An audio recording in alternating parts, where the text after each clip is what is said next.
Les tags de Thor, authentiques, sont empreints des valeurs originelles du hip-hop, dont l'artiste s'est nourri depuis ses débuts à la fin des années 80.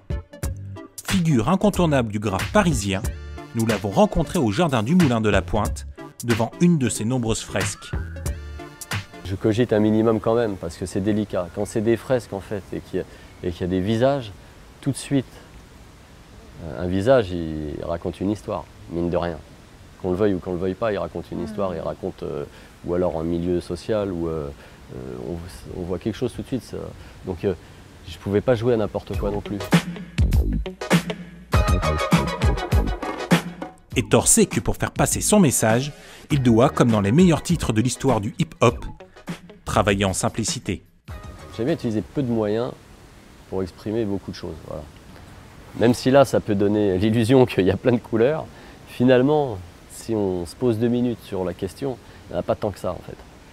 L'essentiel, c'est de faire quelque chose qui parle. Voilà. Avec le lettrage, le portrait est son sujet favori.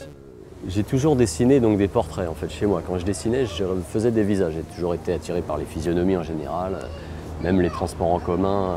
J'ai jamais tiré un trait dessus parce que j'aime voir le faciès des gens. En fait, les formes graphiques, les directions, des traits du visage des personnes, en fait, ça me fait voyager. Invité au prochain Graphic Art Festival qui se déroulera du 15 au 17 septembre à Puteaux, Thor est particulièrement sensible à l'organisation de ce type d'événement.